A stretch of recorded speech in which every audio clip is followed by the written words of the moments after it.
Okay, hey guys, this is Dika from About English.com, and today we're talking about 5 things that prevent you from being confident English speaker who is happy with his level of English.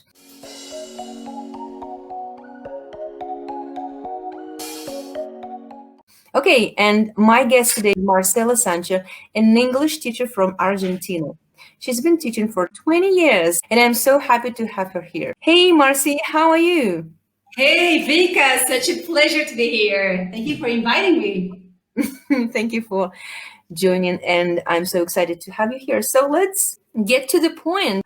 So you gave me 5 things that prevent people actually from being confident. And the first one is you want to talk only with the teacher. I mean, I think it's a good thing in general because then you talk with the teacher, he or she could actually correct you and kind of direct you in the right direction, right? Why is it bad? Can you explain?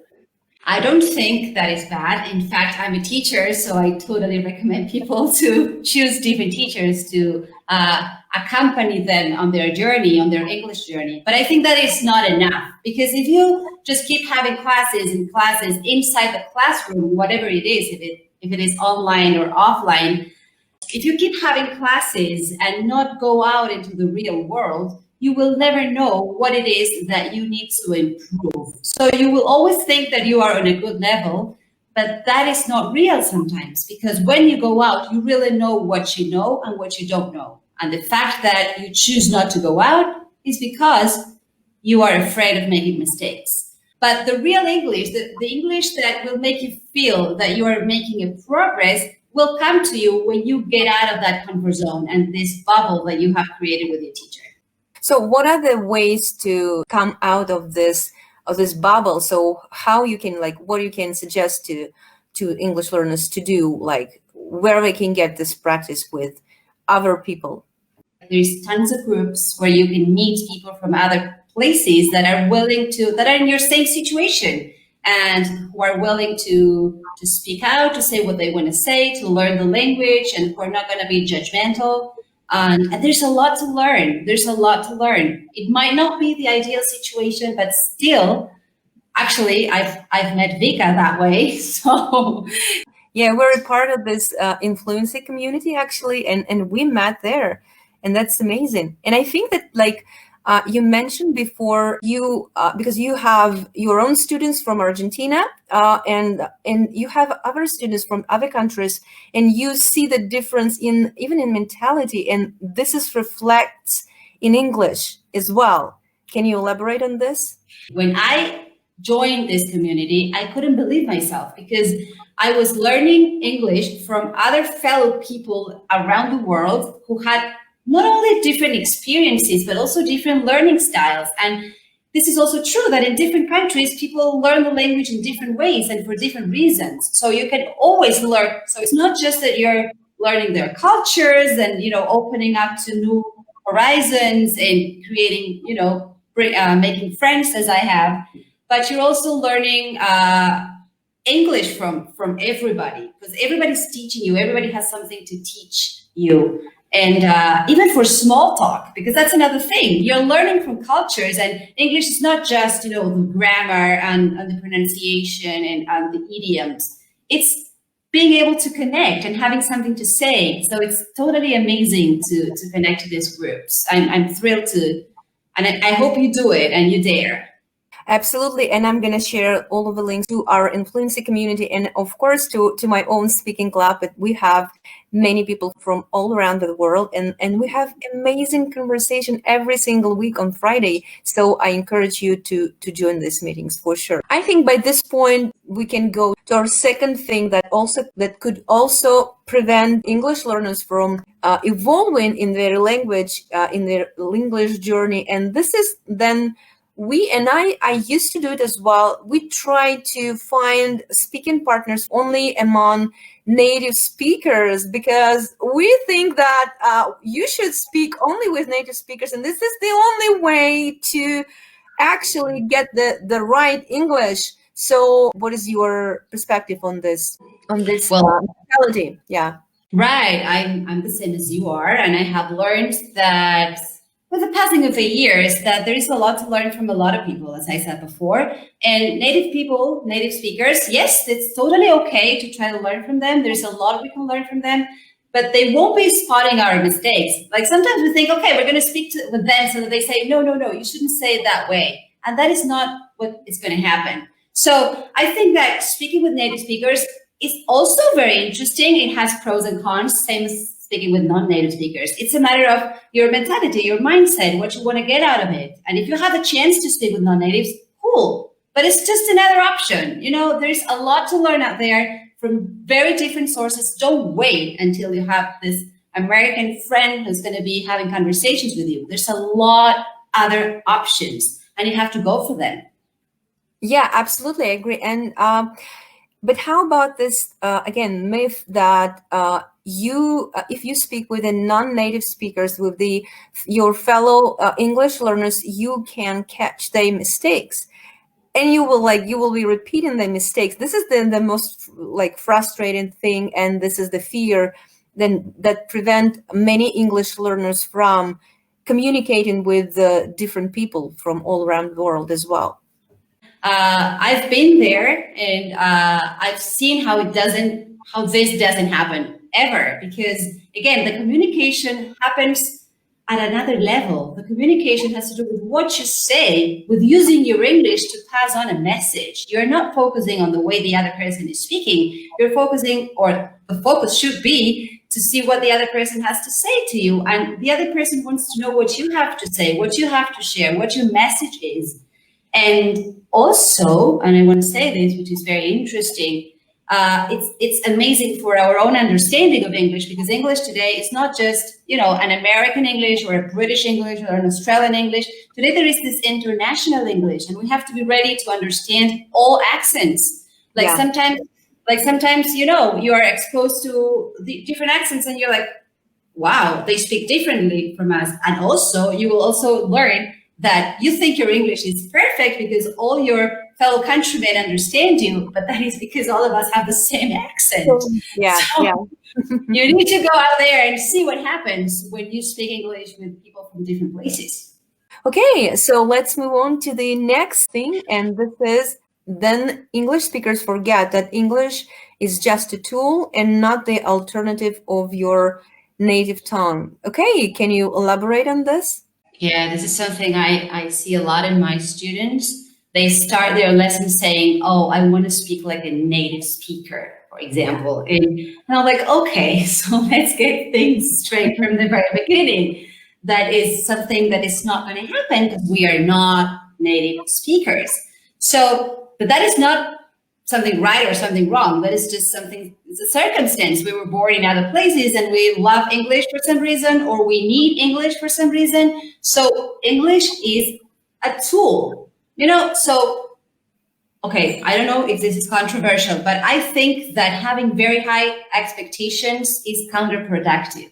Because if you're aiming at being a native speaker, if you won't be happy until you are there, then it's going to be a very hard journey. You won't be happy ever. It's very high bar for yourself, and it's like it's very hard to achieve. Okay, and do you need this level of English like to speak really like a native speaker? And again, like I've just recently watched a video about American accents, and in the United States they have lots of accents in different areas and it's so they're so various, and it's like, it's what kind of accent do you want, or what kind of pronunciation do you want? So that's really, but okay, what kind of expectation should we set for ourselves to be more realistic, or maybe less judgmental about ourselves? Okay, so I think that the most important thing is to remember that English is a language. So that is, it is for us to communicate ideas. We don't need to be experts. People, let's be realistic, people are waiting for us to say something. And the way we say it, we need to be effective in the way we communicate, okay? So we have to be clear, we have to know how to use our voice, how to use our, charisma when we speak, because that is what is gonna actually convey the message. And that is what will have people wanting to listen to us. Okay, not if we make like if we have the perfect grammar or the perfect pronunciation or the perfect joke. That is not the focus. The focus is to know that it's not easy, I know, but we have to be ready to see it as a language. So what is it that happens in our language when we forget a word?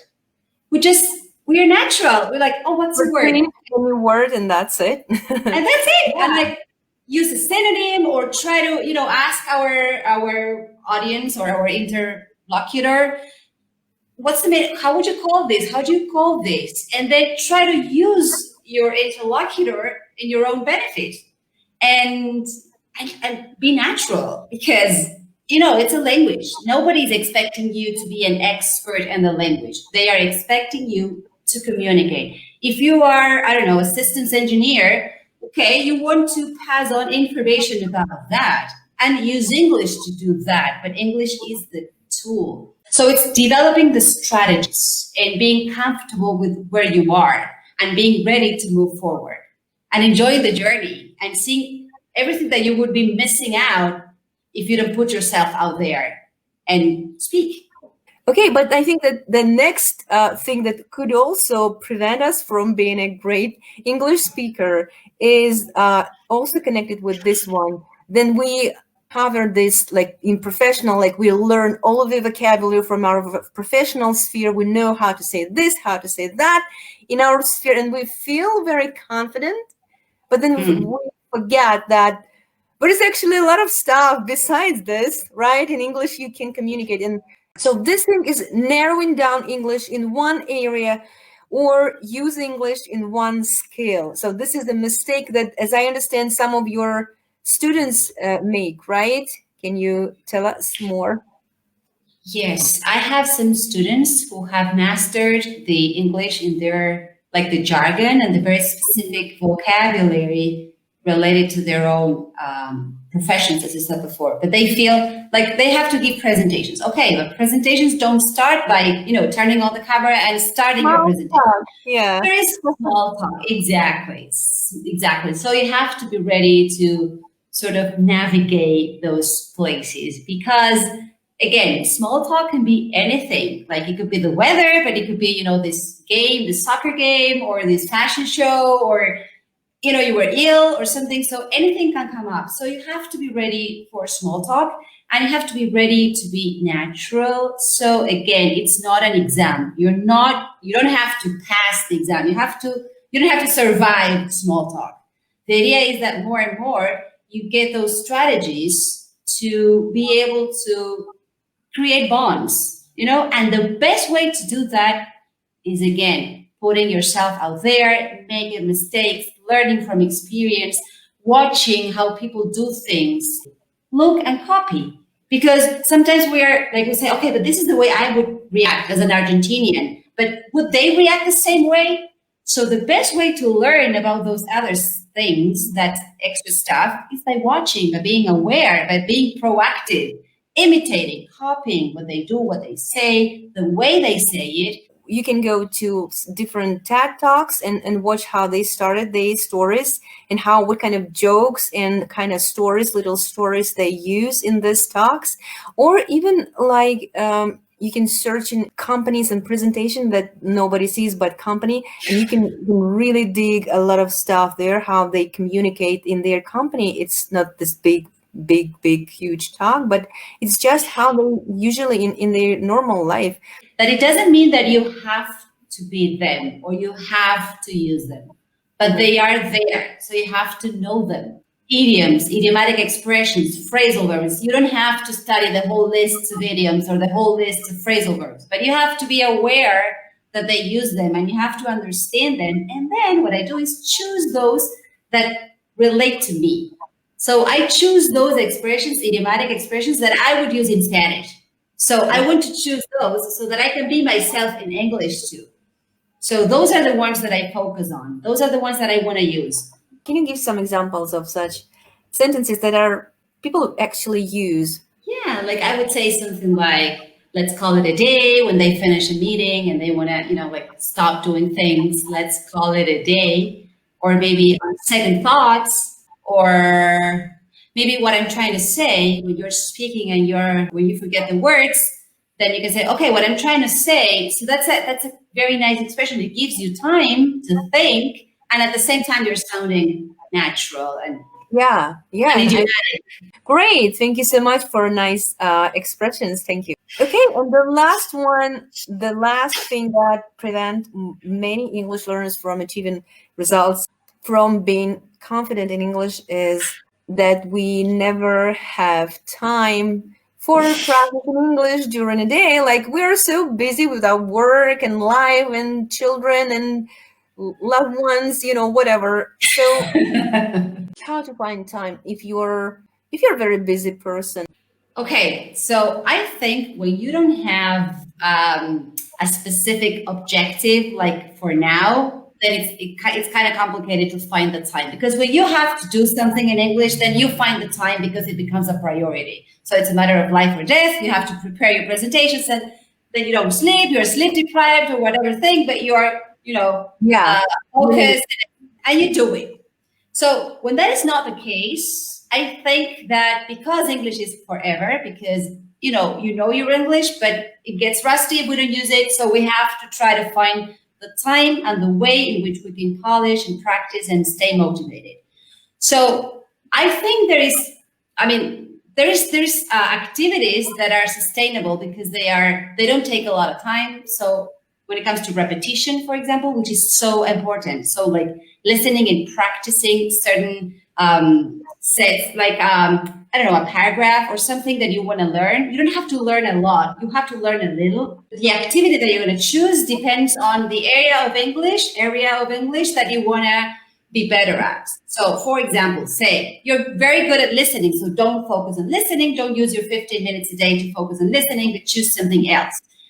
You don't like your pronunciation, you don't feel confident, so then choose a text and read it out loud as many times as necessary as you feel that you are, until you feel that you are like flowing when you say the words, that your speech is smooth. And you will need to do that 1, 2, 3, 4 times. The best thing is if you can shadow. So if you can also know how those words are said correctly so that you feel confident that you're saying the words in the right way. So the best way to go with it is just to take not just a text, but take, let's say, a TED talk then you can see actually the speaker, and you have this the text, that piece of text, and you can see how it's pronounced, and you can also make a transcription for you. So there is a special resource to phonetics.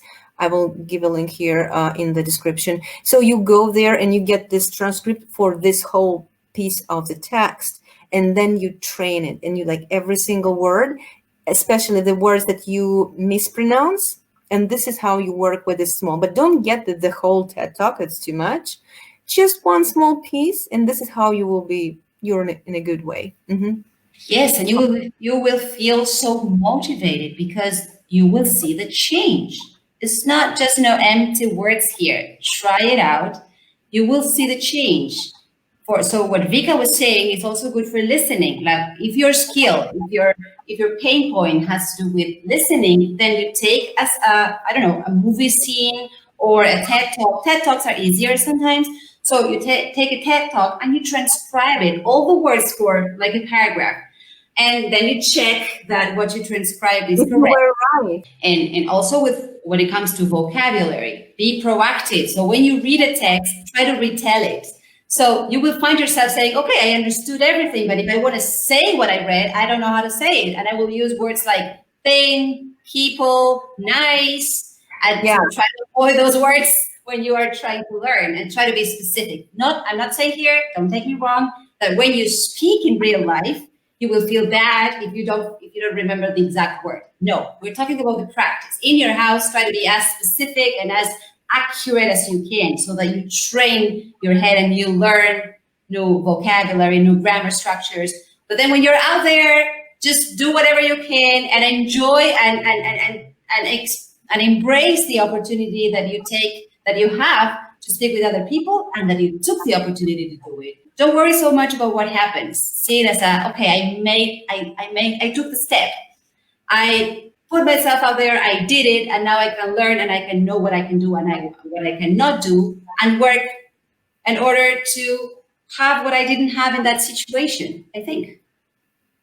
Yeah, absolutely. I totally agree. Okay, Marcy, thank you so much for joining me today. And I hope that it's not the last time. It's the first, but it's not the last time you join me and shared your knowledge and wisdom and experience. And I hope to see you again. And you guys, if you have any questions about English, please don't hesitate to put in the comments or just write to us, and maybe we will create a new video based on your questions. Thank you very much.